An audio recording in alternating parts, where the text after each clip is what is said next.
Our first question: how do you implement early stopping? Early stopping prevents overfitting by monitoring validation loss and stopping training when it stops improving.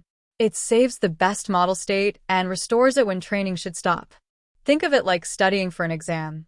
You stop when you notice you're getting worse instead of better, so you don't waste time and keep your peak performance.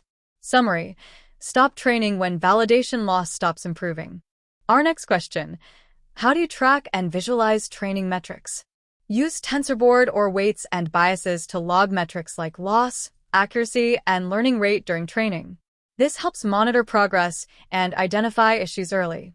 It's like having a fitness tracker while working out. You see your heart rate, calories burned, and progress over time to know if your workout is effective. Summary: use TensorBoard to log and visualize training progress. Our next question: how do you handle overfitting in Pytorch? Combat overfitting using dropout layers, weight decay, data augmentation, and early stopping.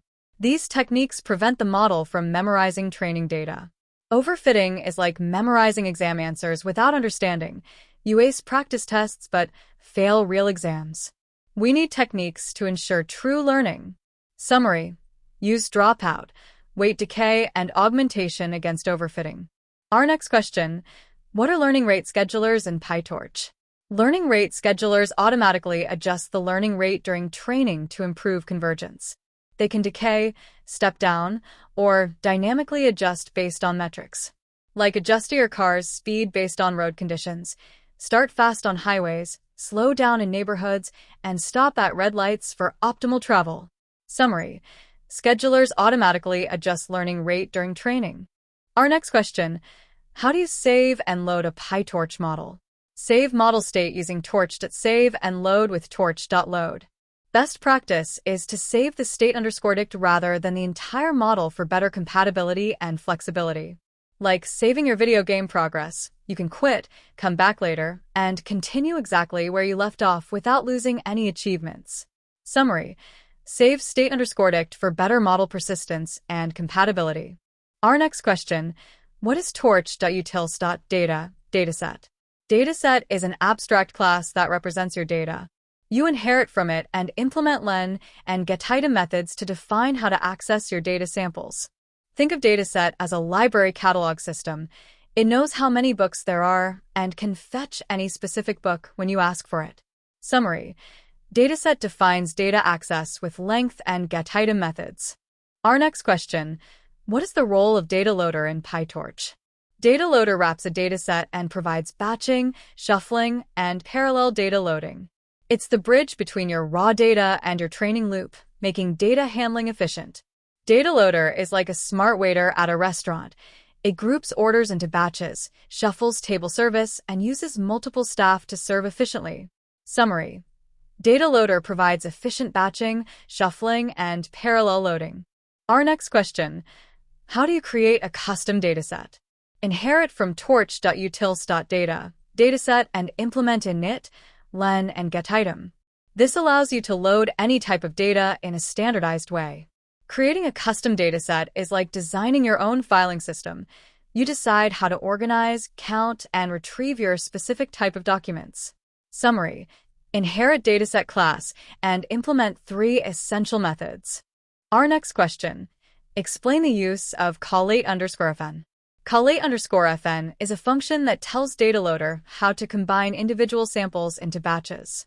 It's especially useful for variable length sequences or complex data structures. Collate_fn is like a puzzle assembler. When you have pieces of different shapes and sizes, it figures out how to arrange them into neat, organized batches. Summary: collate_fn combines individual samples into consistent batches. Our next question: what are number_workers in DataLoader?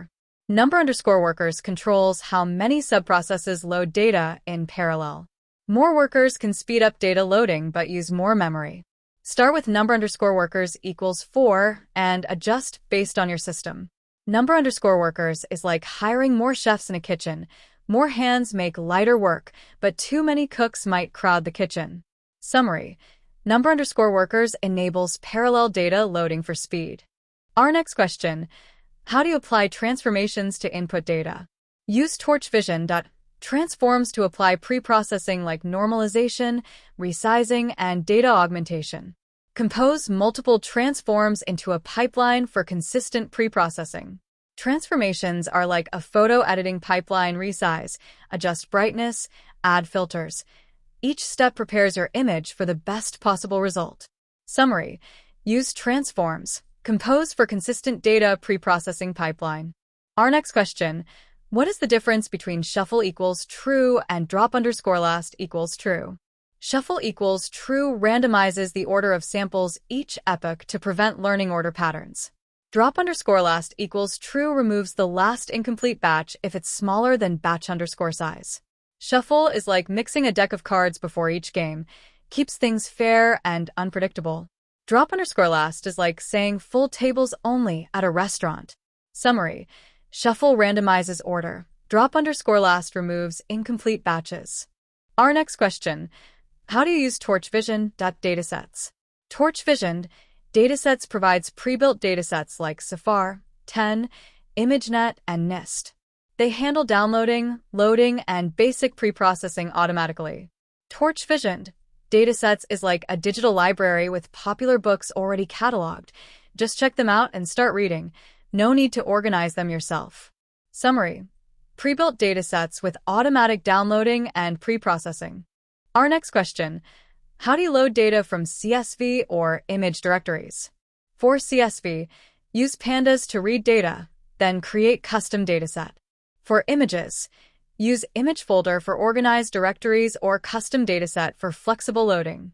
Loading data is like organizing your photo album. CSV is like a spreadsheet list of photos, while image folder is like sorting photos into clearly labeled folders. Summary: use pandas for CSV, image folder for organized directories. Our last question: what is the role of Tensor in Torch Vision? Transforms. Tensor converts PIL images or NumPy arrays to Pytorch tensors, scales pixel values from 0 to 255 to 0 to 1, and changes dimension order from HWC to CHW format.